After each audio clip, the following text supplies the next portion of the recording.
बिस्मिल्लाहिर्रहमानिर्रहीम।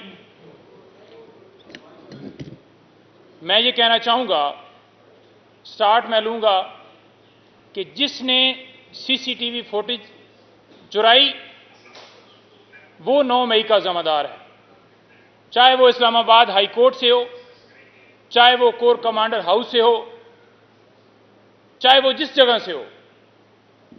क्योंकि जिस दिन खान साहब ने इस्लामाबाद हाई कोर्ट में पेश होना था, उस दिन जानबूझकर, देखें, बायोमेट्रिक के लिए जो तरीकाकार है वो ये है कि एक बंदा पटिशन दायर करता है तो उसकी बायोमेट्रिक इसलिए की जाती है कि कोई गलत दरखास्त ना दायर हो, कि वो खुद जाकर करे। जब खान साहब खुद वहां पर पहुंचे हैं तो उनको गेट के बाहर उतार के और व्हील चेयर के ऊपर उस बायोमेट्रिक वाले कमरे में ले जाया गया। दूसरी तरफ आप देखें, नवाज शरीफ के लिए बायोमेट्रिक एयरपोर्ट के ऊपर पहुंच जाता है, लेकिन जानबूझकर उस बायोमेट्रिक वाले कमरे में लेकर गए और फिर शीशे तोड़कर, कॉलर से पकड़कर घसीटते हुए हमारे लीडर को वहां से अगवा करके लेकर गए। तो क्या जिन्होंने शीशे तोड़े, जो रेंजर की यूनिफॉर्म में लोग मौजूद थे, क्या उनके खिलाफ कोई एफआईआर, कोई कार्रवाई हुई? नहीं हुई, क्योंकि पूरा प्लान बनाया गया था कि ये सारा इंसिडेंट किया जाए और इमरान खान को अंदर डाला जाए, उसकी पार्टी को खत्म किया जाए, प्रेस कॉन्फ्रेंस करवाई जाए, केसेस बनाए जाएं, लोगों के घरों में छापे मारे जाएं।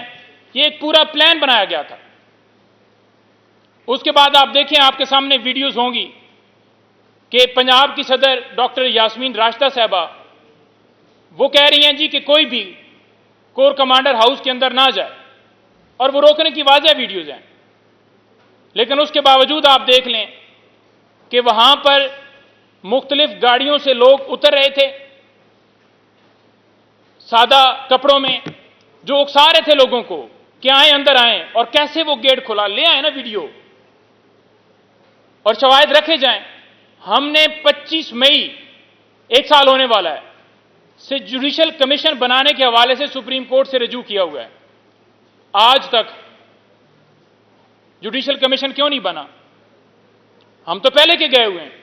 आज ये नारे मारे जा रहे हैं जी कि बिल्कुल बनाया जाए, और धरना 2014 का जो हुआ, हमला हुआ, फलां हुआ, उसके ऊपर भी बनाया जाए। तो बिल्कुल धांधली के ऊपर भी जुडिशल कमीशन की फिर बात की जाए ना, फिर बात की जाए कि इमरान खान के ऊपर कातलाना हमला हुआ है, उसके ऊपर भी बात की जाए ना, फिर बात की जाए कि कैसे रजीम चेंज ऑपरेशन किया गया, कैसे साइफर आया, उसके ऊपर भी जुडिशल कमीशन बनाया जाए ना। फिर पिक एंड चूज क्यों किया जा रहा है, और क्यों एक पार्टी बन के आप सामने आ रहे हैं? तो जो कुछ किया गया, हमारे लोग शहीद हुए, हमारे 100 के करीब लोग जख्मी हुए, हमारे लोग पैरालाइज हुए, कोई एक एफआईआर हमारी हुई है? नहीं हुई। हम तो शुक्र अदा करते हैं अल्लाह ताला का कि कोई बंदा इन्होंने मरवा नहीं दिया वहां पर, फौजी या कोई सिपाही, और वो डाल देते इमरान खान साहब के ऊपर और कह देते कि ठीक है जी, भुट्टो की तरह सजाए मौत सुना दो। तो टारगेट इस 9 मई को सिर्फ और सिर्फ खान साहब को, उनकी जमात को किया गया। और ये फॉल्स फ्लैग ऑपरेशन जो है, इसके बेनिफिशियरी वो लोग हैं जिन्होंने सीसीटीवी फुटेजेस चुराई, क्योंकि उसके अंदर तो सारे शवाहिद हैं। और ये कहा जा रहा है कि जी बड़े नाकाबिले तरदीद शवाहिद हैं, तो लाएं ना जी, हमारे पास तो हैं। अदालत ने जमानत के ऊपर एक फैसला दिया तो उसके अंदर उन्होंने कहा कि कोई ऐसी एविडेंस मौजूद ही नहीं है जो ये कहें कि कोई वीडियो हो, कोई ऑडियो हो कि इमरान खान साहब ने कहा हो कि इस बिल्डिंग को आग लगा दो, जलाओ कर दो, घिराव कर दो। और जज ने जब फैसला दिया तो फैसले के अंदर उन्होंने लिखा कि कैसे बिहाइंड द बार, जिसके पास ना मोबाइल है ना कोई एक्सेस है, तो वो कैसे कह सकता है कि आप इस बिल्डिंग को आग लगा दो, जलाओ करो, घिराव करो। तो ये सारी चीजें ऑन रिकॉर्ड मौजूद हैं।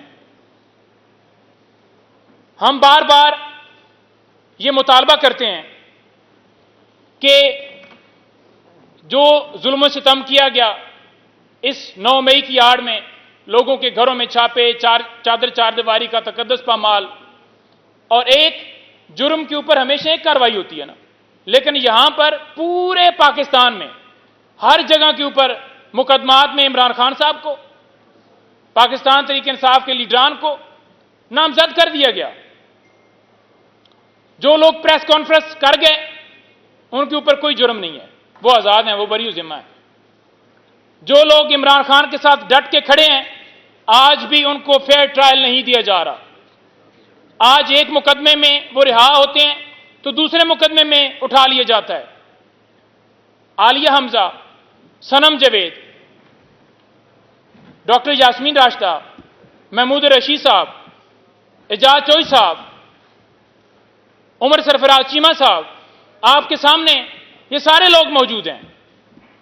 और इसके अलावा आप देख लें कि मिलिट्री की कस्टडी में उन लोगों के ऊपर जो वहां पर कस्टडी में रखे गए तशद्दुद किया जा रहा है। जब आपके पास एक फॉर्म मौजूद है जहां अगर किसी ने जुर्म किया है तो उसके मुताबिक उसके ऊपर जो भी जुर्म उसका बनता है वो कार्रवाई होगी। अभी तो अदालतों में केस चल रहे हैं ना, साबित तो नहीं हुआ। तो आप पहले से कह रहे हैं कि ये एक मुल्क दुश्मन जमात है। ये पाकिस्तान तहरीक इंसाफ की बात नहीं है। इस वक्त पूरा पाकिस्तान जो है वो पीटीआई बन चुका है और मिलिट्री के अंदर लोगों के ऊपर तशद्दुद करके हसान न्याजी, हैदर मजीद हमारे वकील हैं, और इसके अलावा जितने वहां पर कस्टडी में हैं उनके ऊपर तशद्दुद करके उनसे मर्जी के बयान। 2 दिनों में, क्या आपने देखा है कि पाकिस्तान की हिस्ट्री में 2 दिनों में ट्रायल मुकम्मल हुआ? तो वहां पर कर्नल साहब कर रहे हैं। ना किसी को फेयर ट्रायल दिया जा रहा है, ना कानून, ना आइन, ना किसी जवाबत का ख्याल रखते हुए सिर्फ कार्रवाइयां जारी हैं। आखिर में मैं ये कहूंगा कि हम बिल्कुल तैयार हैं जुडिशल कमीशन के लिए। जुडिशल कमीशन जो है वो बनाया जाए और हम भी अपने सवाल लेकर आते हैं, और जिनके पास औरों के पास हैं वो भी लेके आए, तो फिर उसके ऊपर फैसला दिया जाए। जी जी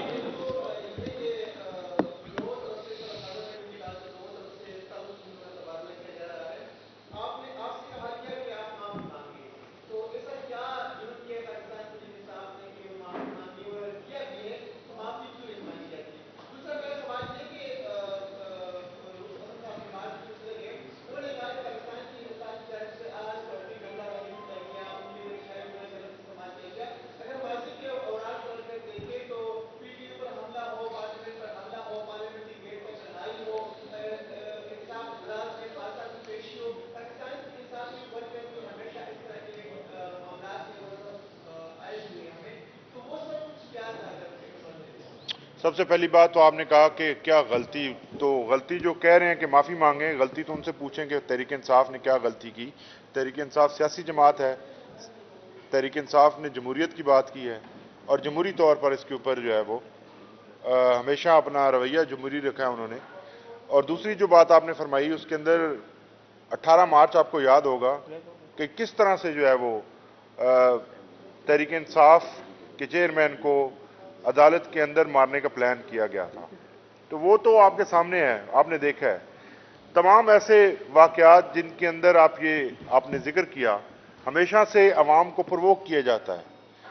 ये नहीं है कि कोई पीटीवी पे गन्नों के साथ हमलावर हो गए थे, ये नहीं कि कोई दहशतगर्दी थी कि उसको टेक ओवर कर लेंगे और उसको ज़बरदस्ती हुकूमत जो है वो तालिबान के तर्ज अमल को अपनाते हुए उसके ऊपर कब्जा कर लिया जाएगा।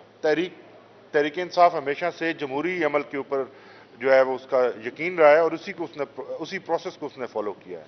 इसके अलावा अगर कोई गुनाह है या कोई जुर्म है तो वो बताएं, जिन्होंने जो कहते हैं कि माफ़ी मांगे, क्या जुर्म किया है। बहुत शुक्रिया।